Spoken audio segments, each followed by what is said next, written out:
अपने माता पिता से बड़ा कोई मोटिवेशन होता नहीं है। जब आपको ऐसा लगने लगे ना कि अब तो नहीं होने वाला, तो सक्सेस बस उसकी नेक्स्ट स्टेप ही होती है। बच्चों को क्या बताओगे कि कुछ बच्चे ऐसे होते हैं जो बहुत टाइम से प्रिपेयर कर रहे हैं और कह रहे हैं यार ये तो ठीक ही नहीं हो रहा, हमारे बस की नहीं है। सर ये भी बहुत इंपॉर्टेंट होता है कि अपने आप को पॉजिटिव रखना है। काफ़ी सारे अस्त्रों से बेटर ये है कि एक अस्त्र होना चाहिए, उसी को बार बार रिवाइज करते रहो। और में जो आप मैथ्स और रीजनिंग के लिए गए तो आपको कैसे पैटर्न मिले? जो मैट्रिक्स में क्वेश्चन होते हैं, अगर आपको हिट कर जाए तो वो 10 सेकंड में भी हो जाता है।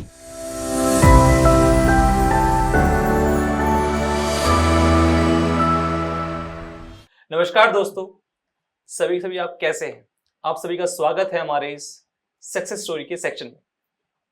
हमारे पास हमने कितनी सारी सक्सेस स्टोरीज देखी हैं, उनमें से एक ऐसी सक्सेस स्टोरी मैं आपके लिए लेकर आया हूं जो थोड़ा सा एक वाक्य को बिल्कुल सही प्रूफ करता है। नेवर गिव अप, मतलब कभी भी हार ना मानना। आपने कई बार सुना भी होगा कि गिव अप मत कर यार। तो वो जो बस आप कह देते हो उस चीज को अपने अंदर उतारना और कई बार हारना, कई बार एग्जाम बस क्लियर होते होते रहना, उसके बाद भी अगले एग्जाम के लिए प्रिपेयर करना कि चलो कोई बात नहीं, ये वाला नहीं हुआ, अगले में थोड़ा सा और बेटर करेंगे। ऐसी एक शख्सियत है, काफी टाइम से हम जानते भी उन्हें। उनका नाम है निशु कोहली। आइए उनका स्वागत करते हैं। निशु कोहली जी, कैसे हैं आप? Hello sir, I am good. तो यहाँ तक जो आप आए हैं दिल्ली से गुड़गांव, सफर सही रहा? Yes sir. पूरा। अच्छा, आपकी जो फैमिली है कहीं काफी टाइम से आपको देख रही है पढ़ते हुए, तो सबसे पहले सब कुछ भी छोड़ दीजिए, सबसे पहले यही पूछता हूँ मैं आपसे, उनका रिएक्शन कैसा था कि चलो हो गया हमारी बच्ची का, काफी टाइम से लगी हुई थी? My father he is very supportive, बहुत ज्यादा। उन तो मैंने उन्हें कभी रोते हुए नहीं देखा, ना ही बुरे टाइम में ना ही हंसते टाइम में। लेकिन जब मैंने अपने रिजल्ट के बारे में बताया, तब उनकी आंखों में खुशी के आंसू थे और वो देख के मुझे भी रोना आ गया। थोड़ा वो सा मोमेंट बहुत बहुत स्पेशल था। साइफ रिलीफ होता है कि हमारी बच्ची जो मेहनत कर रही थी वो। सबसे ज्यादा रिलीफ पापा को ही हुआ। अच्छा, पापा को ही हुआ। चलिए, हमारे पास निशु कोहली जी कैग ऑडिटर की पोस्ट पे पोस्टेड हुई है अभी। वो भी आ गया हमारे पास कि जोन प्रेफरेंस भी आ गया है आपके पास। अच्छा, जो आपकी पहले की जो स्टडीज थी, जो आपने 10th 12th किया है, वो कहाँ से किया है? मैंने दिल्ली से ही किए, अच्छा, स्कूल से, ओके ग्रीनफील्ड स्कूल से। ओके। और वहीं से 12th मैंने वहीं से की। तो ग्रेजुएशन में फिर कैसे? ग्रेजुएशन में मेरा जो टारगेट था पहले 12th में, मुझे डॉक्टर बनना था। तो अच्छा, मैंने बायो ली थी। उसके लिए मैंने 2 साल ड्रॉप भी किए थे अपने। ओके। उसमें हो भी गया था, बट एक डॉक्यूमेंट की वजह से I did not get the seat. तो तो वहां पर इस भी दुख, कष्ट, पीड़ा हुई? वहाँ पे बहुत ज्यादा दुख हुआ। फिर उसके बाद एक मेरा फ्रेंड था, उसने सजेस्ट किया कि तुम्हारी इंग्लिश भी ठीक है और मैथ्स थोड़ा सा कर लो। उस टाइम इंग्लिश मैथ ही आते थे, कि तुम एसएससी की प्रिपरेशन करो। तो फिर मैंने माता पिता का एसएससी सपना भी होता है कि बच्चा डॉक्टर बने, इंजीनियर बने। भाई बहुत। कोई बात नहीं, आप क्या गोल्टर में पोस्टेड हुए हो, बहुत अच्छी बात है। ये तो ग्रेजुएशन करते हुए आपके दिमाग में डॉक्टर ही चल रहा था, ये यही करना है? उसके बाद आपने ये ड्रॉप भी लिया है? इसलिए ग्रेजुएशन भी मैंने ओपन से की थी। अच्छा, ओपन मैंने से? इंग्लिश ऑनर्स की एसओएल से। Okay okay okay. तो उसके बाद आपने 2 साल का आपने ड्रॉप आउट किया। ड्रॉप किया था, फिर एडमिशन ले लिया था। तो कहाँ से आकाशवाणी हुई कि चलो आज एसएससी की तैयारी करते हैं? जैसे कि मैंने आपको बताया, एक मेरा दोस्त था, उसका भाई भी एमबीबीएस कर रहा था, तो वो रशिया गया था। तो उसने ओके मुझे बोला कि तुम रशिया चली जाओ प्राइवेटली, लेकिन वो फिर फाइनेंशियली बहुत बर्डन हो जाता। फिर ओके मैंने कहा नहीं, प्राइवेटली तो नहीं करना। ओके फिर उसने बोला कि एसएससी की प्रिपरेशन कर लो, ओके। पढ़ने में भी ठीक हो तो अच्छा है वो। लेकिन उसने ये नहीं बताया कि इतने साल लगना ही पड़ेगा। अच्छा, तो जब उन्होंने कहा एसएससी, तो इससे पहले कहीं सुना था ये वाला नाम कि एसएससी कुछ नहीं, होता है? मैंने कुछ नहीं सुना, उसी ने बताया मुझे। तो जब एसएससी के लिए प्रिपरेशन करना स्टार्ट किया, थोड़ा अजीब अजीब ना, कहाँ डॉक्टर बनने वाले थे, कहाँ ये मैथ्स, इंग्लिश, रीजनिंग, जीएस? अजीब तो लगा, पर उस चीज को पकड़ के भी नहीं बैठ सकते क्या थे। पता था कि एसएससी से जो जॉब मिलती है वो किस टाइप की जॉब्स मिलती है? कुछ नहीं पता था मुझे। अभी एग्जाम जब प्रेफरेंस बढ़नी थी, उसके बाद मैंने थोड़ा सर्च किया जॉब्स के बारे में, ओके ओके ओके ओके। कि अच्छा ये जॉब है, इसमें ये होता है, इसमें ये होता है। ओके। तो प्रिपरेशन के टाइम भी ऐसे ही प्रिपरेशन बस पढ़ रहे हैं। बस पढ़ रहे हैं कि ये आता है और हम ये पढ़ते रहते हैं, चलो ठीक है।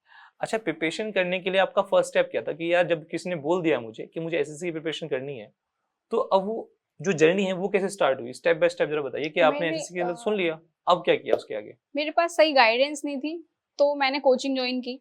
और कोचिंग में आपने पढ़ाया मैथ्स। ओके, उसके थैंक बाद यू। कोरोना आ गया, फिर हाँ, आपने वो यूट्यूब से कंप्लीट कराया सारा। ओके तो मैथ्स तो वहां से की। इंग्लिश के लिए मैंने एक बुक थी, उसको फॉलो किया था ओके और उसको उसी का मल्टीपल रिवीजन किया था। ओके तो इंग्लिश ऐसे की। और जी उसको रीजनिंग के लिए रीजनिंग के लिए PYQs लगाए, सिर्फ CGL के ना लगा के सारे एग्जाम्स के लगाती थी मैं। ओके ओके, सारे एग्जाम। सारे एग्जाम के, CPO, CHSL, MTS सबके। बहुत अच्छे, बहुत बढ़िया, तो आपने बहुत सही किया। ठीक, मेरे पूछने से पहले आपने बता दिया कि मैंने तो ऐसे किया है। ठीक है, जब आप पर्टिकुलरली मैथ्स के लिए पढ़ रहे थे, तो जब मैथ्स के लिए पढ़ रहे हो तो आपको कुछ टॉपिक्स प्रॉब्लम करते हैं, वो जो प्रॉब्लमेटिक टॉपिक्स है वो कौन कौन से थे? अगर हम अच्छे से पढ़ लें और उसको अच्छे से प्रैक्टिस कर लें तो काफी हद तक वो टॉपिक इजी हो जाता है हमारे लिए। जैसे बच्चों को ज्योमेट्री बहुत टफ लगता है, लेकिन मैंने पढ़ा आपसे, आपने बहुत अच्छे से पढ़ाया, फिर उसके बाद मैंने बहुत सारे क्वेश्चंस भी लगाए, तो मुझे ज्योमेट्री आसान लगता है। लेकिन कुछ एक टॉपिक होते हैं उसमें फिर भी फंस जाते हैं। हाँ, मतलब कहीं ना कहीं उसके अंदर रहता है। ट्रिगो वगैरह। हाँ, तो वो जो चीज है वो, क्योंकि जब तक वो दिमाग में रहता है ना, तो आप टेस्ट लगाने जाते हो तो दिमाग में रहता है यार उस टाइप का क्वेश्चन ना आ जाए। ठीक है, तो क्या उस चीज को ओवरकम करने के लिए आपने क्या किया? देखो बच्चे मॉक्स तो लगाते ही हैं, साथ साथ और क्या करते हो? मतलब उस चीज के लिए अलग से प्रैक्टिस करते हो उस टाइप के क्वेश्चंस के लिए खोज खोज के, या फिर रहने देते हो कि आएगा तो देखा जाएगा? नहीं, खोज खोज के।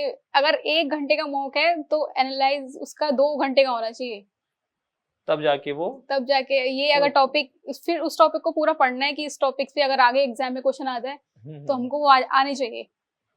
तो आप तो काफी पहले से इस एग्जाम के लिए तैयारी कर रहे थे, बहुत। तो वो ईयर बताइए जब से आप इस चीज की प्रिपरेशन कर रहे थे। 2020 में मैंने पहला अटेम्प्ट दिया था। Okay okay okay. मेरा मेंस तक हुआ था, फिर टीयर 3 में नहीं हुआ। 2021 में टीयर 3 हुआ, डॉक्यूमेंट्स वेरिफिकेशन हो गया, पर फाइनल लिस्ट में नाम नहीं आया। मेरिट में नाम नहीं आया। तो अब 2022 में हुआ।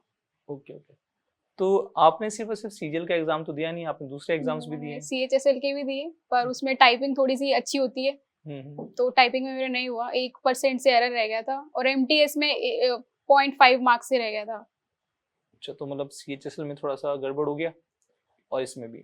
अभी आप बता रहे थे कि सर सीएचएसएल में एक जगह बहुत अच्छे नंबर आए थे, उसी में टाइपिंग का आपका प्रॉब्लम हुई है? मैं 2 बार फेल हो चुकी हूँ टाइपिंग में CHSL एक तो सीएचएसएल, अच्छा दोनों के बाद सीएचएसएल में कौन कौन सी ईयर वाले सीएचएसएल थे?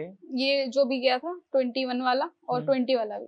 20 वाला भी, दोनों में ही आप टाइपिंग से तो कुछ सीखा आपने, और इस वाले में अप्लाई किया आपने? इसमें तो फिर मैंने टाइपिंग स्टार्ट बहुत पहले से करना शुरू कर दी, मगर टाइपिंग की वजह से नहीं फेल होना है। ओके ओके, तो टाइपिंग कैसे कर रहे थे आप?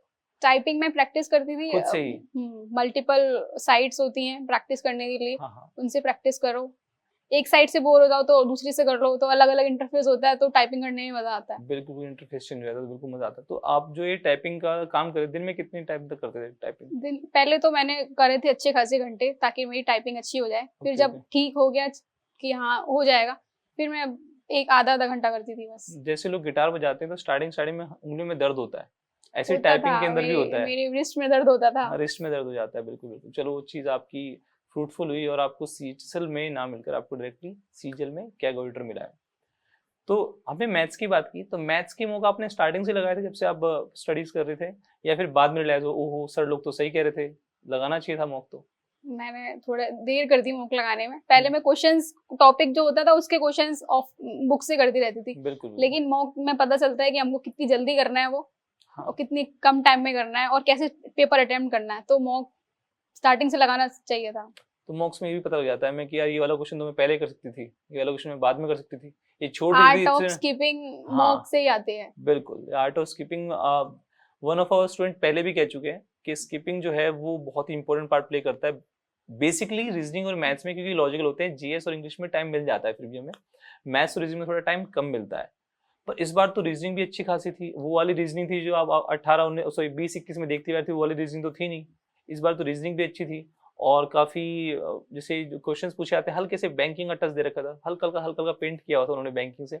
तो वो जो है रीजनिंग पढ़ा डिफरेंट था। इस बार लोग कह रहे हैं कि कुछ चेंज आएगा, तो उसके लिए प्रिपेयर क्या किया? मतलब या तो अपने अलग से टॉपिक की प्रिपरेशन की होगी, या फिर वही आप जो कर रहे थे पहले से करते आ रहे थे वही कर रहे थे? जब मेंस में इंग्लिश रीजनिंग आना स्टार्ट हुई तो एक माइंड में था कि इससे तो अच्छी आएगी, अच्छा, हाँ, तो फिर थोड़ा सा ज्यादा अच्छे से प्रिपेयर किया था रीजनिंग के लिए। बिल्कुल बिल्कुल। थोड़ा सा बैंकिंग साइड के मॉक्स भी लगाए थे पजल्स के लिए, ताकि जल्दी हो जाए, ओके, प्री लेवल के। तो जो मॉक्स दे रहे थे उसमें हेल्प कर रहे थे? उसमें पजल्स और वो जो अजम्पशन वाले क्वेश्चन होते हैं उनसे थोड़ी हेल्प मिली। बिल्कुल बिल्कुल। रीजनिंग में काफी सारे टॉपिक्स हैं हमारे पास। अल्फा न्यूमेरिक सीरीज है, कोडिंग डिकोडिंग है आपके पास नंबर सीरीज है, ब्लड रिलेशन है आपके पास, ये अजम्पशन है, वाटर इमेजेस हैं आपके पास, मैट्रिक्स आती है, मिसिंग मैट्रिक्स आती है, तो काफी कुछ है। उन सभी के आपने अलग अलग टॉपिक्स पढ़े, या फिर आपने डायरेक्टली क्या किया, यार मुझे तो रीजनिंग आती है, मैं तो डायरेक्टली मॉक से ढूंढूंगी और वहीं से अपने आप को इम्प्रूव करूंगी? मैंने मॉक्स ही लगाए, और जो जो भी रिसेंट क्वेश्चन आते थे किसी भी एग्जाम के, ओके। वो करने होते थे। जैसे कि रेलवे के क्वेश्चन थे, वो भी सारे किए थे मैंने। तो करंट क्वेश्चन करते रहो तो प्रैक्टिस होती है, और नई नई चीज सीखने को भी मिलती रहती है। ओके, तो मतलब मॉक से आपको काफी लेकिन कुछ फिर सीखने को भी मिल गया। कई चीजों में, हर एक मॉक में ऐसा क्वेश्चन होता था जिसमें फंस जाते थे, हाँ, तो कुछ ना कुछ नया सीखने को ही मिलता था। तो तो उसको जिसमें नोट फंस कर लो, जाते थे उसको नोट कर देते थे? नोट कर लो उसको। बस नोट करके छोड़ो, या फिर उसके ऊपर फिर और नहीं, काम उसको करो? बाद एग्जाम से पहले उसको फिर रिवाइज भी करना होता था, ठीक ठीक ठीक, कि ये पैटर्न भी एग्जाम में मिल सकता है, जो थोड़े वियर्ड पैटर्न होते हैं। बिल्कुल बिल्कुल। तो एग्जाम में जो आप मैथ्स और रीजनिंग के लिए गए, तो आपको कैसे पैटर्न्स मिले वहां पर? आपको क्या फील हुआ कि यार जो मैंने प्रिपरेशन की थी बिल्कुल सेम आ गया, या फिर जो प्रिपरेशन की थी कि यार अच्छा हुआ मैं वो तो करके आई थी? जो मैट्रिक्स में क्वेश्चन होते हैं, अगर आपको हिट कर जाए तो वो 10 सेकंड में भी हो जाता है, बिल्कुल। नहीं तो वो 1 मिनट में भी उसको लगाते रहो, अब नहीं होता। तो अगर आपको 10-15 सेकंड में पता चल रहा है कि ये ऐसे होगा, तो उसको करो, नहीं तो उसको बाद के लिए छोड़ दो। चाहे आपने 100 क्वेश्चन लगाए हो, उसके बाद भी ऐसा हो सकता है कि आप उस क्वेश्चन में फंस जाओ। बिल्कुल बिल्कुल बिल्कुल। तभी तो आप कहते हैं कि प्रैक्टिस करते रहने चाहिए। ये हमारे पास मैथ्स रीजनिंग की बात हुई, जिसमें आपके नंबर्स अच्छा है तभी आपको एक कैलकुलेटर भी मिला है। इसके अलावा इतने टाइम से आप पढ़ रहे हैं, जीएस के अंदर आपने क्या देखा है, कितना आपने अंदर इम्प्रूवमेंट देखा है? जीएस आपने कैसे अप्रोच किया जीएस को? जीएस में तो सर मल्टीपल टाइम रिवीजन करना ही होता है।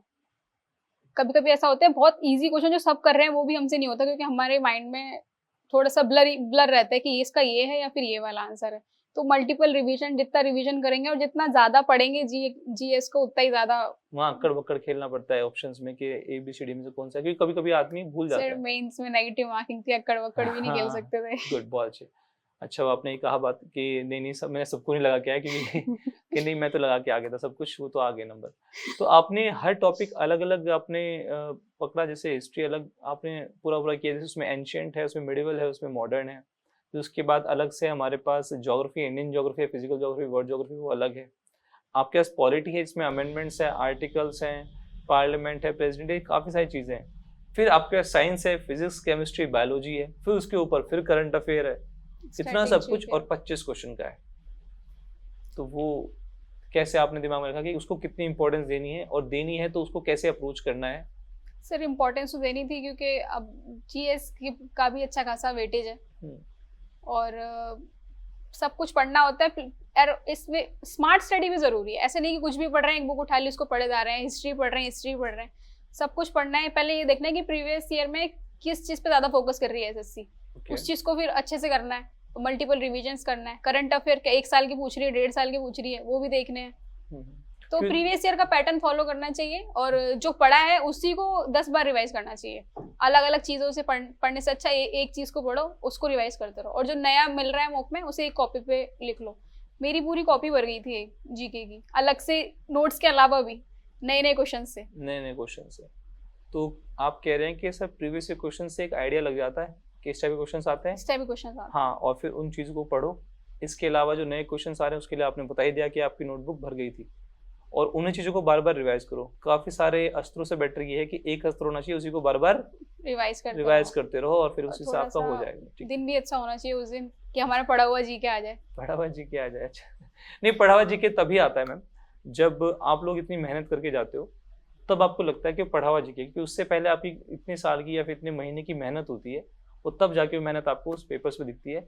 और हमें रियलाइज भी नहीं होता कि हमारी वो इतनी मेहनत थी, जिसने ये वाला क्वेश्चन हमें करवाया है, वो मेहनत ही होती है। अच्छा, इसके अलावा इंग्लिश काफ़ी बच्चे हैं ऐसे, आप ही नहीं, क्योंकि इस बार इंग्लिश का जो वो है मार्क्स है, जो उसका वेटेज है वो बढ़ाया गया है। पहले आपके पास देखते थे 25 क्वेश्चन आपके उसमें आते थे प्री में, फिर मेंस में आपके 100 क्वेश्चन इंग्लिश के, और ये जो इंग्लिश के क्वेश्चन आते थे 100 क्वेश्चन इंग्लिश के, सॉरी मैथ्स के, और फिर 200 क्वेश्चन शायद इंग्लिश के।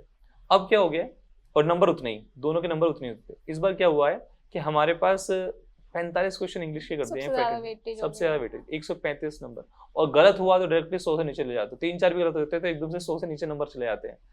तो वो जो इंग्लिश है उसमें एक तो नंबर्स को अपने दिमाग में रखना कि नंबर्स कम नहीं होने चाहिए, जितना मुझे आता है वो तो करना ही, पर कुछ गलत नहीं करना है, क्योंकि यहाँ पर नेगेटिव मार्किंग बहुत अच्छा पार्ट प्ले की है इस वाले में। काफ़ी जल्दी नंबर कम हो जा रहे हैं, काफ़ी जल्दी बढ़ भी जा रहे हैं अगर आपके नंबर। तो वहाँ पर आपने वोकैब को, रीडिंग कॉम्प्रिहेंशन को, साथ साथ जो ये जितना भी पार्ट होता है, पैरा जंबल्स होते हैं, ये आप पहले से पढ़ते हुए आ रहे थे, तो इन चीजों में जो चेंज था कि इस बार क्या आ सकता इस है, बार लेवल भी थोड़ा सा अच्छा हाँ। था इंग्लिश का। 45 क्वेश्चन में बहुत कुछ पूछ सकता है, 25 में जो नहीं पूछ सकता वो 45 में पूछ सकता है। तो वो आपने क्या क्या क्या क्या मैं एडिशन इसमें एफर्ट मारता हूँ जिससे की वजह से मेरा ये आराम से हो जाए, तो वो जरा बताइए बच्चों को। इसमें रीडिंग कॉम्प्रिहेंशन भी आया था, तो जो सीपीओ का पेपर होता है उसमें आती है इंग्लिश, उसमें 50 क्वेश्चंस आते हैं, उसमें आते हैं रीडिंग कॉम्प्रिहेंशन। तो बिल्कुल। मैंने वो भी पेपर सेक्शन में वो भी पेपर्स लगाए थे ताकि रीडिंग कॉम्प्रिहेंशन की एक अच्छी से प्रैक्टिस हो जाए। बाकी पैरा जंबल में कुछ यूट्यूब से वीडियोस देखी थी कि कैसे हम जल्दी कर सकते हैं, जैसे कि आर्टिकल से कर सकते हैं जल्दी, कि अगर उसमें ए आ रहा है, दा आ रहा है, तो ये Pronoun आ पहले रहा है नहीं तो हो नहीं सकता। करेंगे, ये आ हाँ, रहा है ये तो- कुछ चीजें थी। और एक बेसिक अंडरस्टैंडिंग भी होनी चाहिए कि ये वाला सेंटेंस इसके बाद ही आएगा, ये वाला इंसिडेंट इसके बाद ही हुआ होगा। Okay okay. तो थोड़ी सी बेसिक अंडरस्टैंडिंग भी और थोड़ी सी अप्रोच भी और ग्रामर भी थोड़ा सा लगानी पड़ती है पैरा जंबल में। और कभी ग्रामर का कभी कितना पार्ट प्ले होता है इसके अंदर, इंग्लिश के अंदर?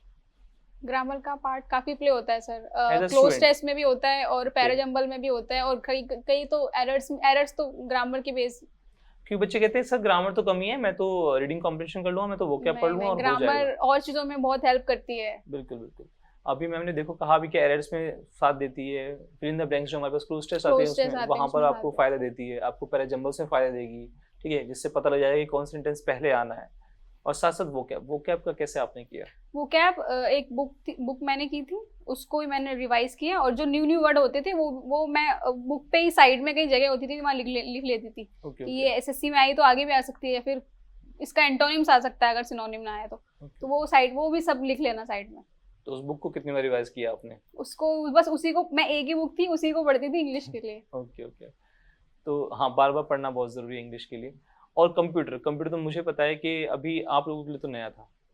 जी सर, नया था, और पहले टाइपिंग में फेल होने के बाद मुझे होश आ गया था कि अब भी ऐसा ना करूं, तो इसीलिए मैंने कंप्यूटर को स्टार्टिंग से ही पढ़ा। Okay okay okay. यूट्यूब पे जो फ्री क्लासेस थी वो पढ़ी, और एक पीडीएफ थी उसमें बहुत अच्छे से दे रखा था कंप्यूटर, वो पढ़ा 2-3 बार। तो मुझे ये था कि कंप्यूटर में तो ऐसा ना हो कि सब कुछ करके कंप्यूटर में फेल हो जाए, तो कंप्यूटर मैंने स्टार्टिंग से ही किया और सीरियसली भी लिया। ओके। अच्छा, कंप्यूटर अगर मान लो वीडियो से पढ़ते थे या फिर बस वो पीडीएफ ही काफी थी कि? वीडियोस में भी थोड़ा देखा, जो कि मुझे नहीं आते थे वो चीज वीडियो से भी देखी, और जो हिस्ट्री वाला पार्ट था वो तो बस पढ़ के आपको रिवाइज ही करना है, लेकिन जो थोड़ा सा अंडरस्टैंडिंग वाला पार्ट था वो यूट्यूब से देखा और फिर पीडीएफ से उसको रिवाइज भी किया। चलिए, तो आपकी पढ़ाई की बात होगी, अब मैं उस जर्नी की बात करता हूँ जो पढ़ाई से अलग होती है बट आपको बहुत दुख देती है। जैसे आपने ना प्रिपरेशन पहले से स्टार्ट करी, आपने एग्जाम दिया, चलो पहली बार एग्जाम नहीं क्लियर हुआ, आपको लगता है यार कुछ ना कुछ कमी रह गई होगी, फिर आपने दोबारा से फिर एग्जाम दिया और फिर क्रैक नहीं हुआ, फिर दूसरा एग्जाम दिया वो भी क्रैक नहीं हुआ, तीसरा एग्जाम दिया वो भी क्रैक नहीं हुआ, पर साथ साथ आप कहीं कहीं ना बीच बीच में आप परेशान होते जा रहे हो, फैमिली को बता नहीं पा रहे हो कि क्या प्रॉब्लम चल रही है, और फिर एक ऐसा एग्जाम आता है जो फाइनली आपको जो चाहिए आपको वो दे देता है कि यार सारी मेहनत मेरी यहाँ पर यूज हो गई है। पर उससे पहले की जो जर्नी होती है उसमें आपका रोल, माता पिता का रोल, आपके इन्वायरमेंट का रोल, कैसे टैकल किया उस सारी चीजों को, स्टार्टिंग से बताना आराम से। सर ये भी बहुत इम्पोर्टेंट होता है कि अपने आप को पॉजिटिव रखना है। बहुत टाइम में ऐसा भी लगता था कि अरे शायद नहीं होना, लेकिन फिर लगता है कि अरे एक ट्राई और करते हैं। और मैं आपको भी बीच बीच में मैसेज करती थी कि सर मेंस है और बहुत टेंशन हो रही है, तो आप भी बोलते थे eat good food and study, ये वो, आप भी मतलब बहुत सपोर्ट करते थे। और पापा की शक्ल देख के भी थोड़ा सा मोटिवेशन मिलता था कि इनके लिए तो करना ही है।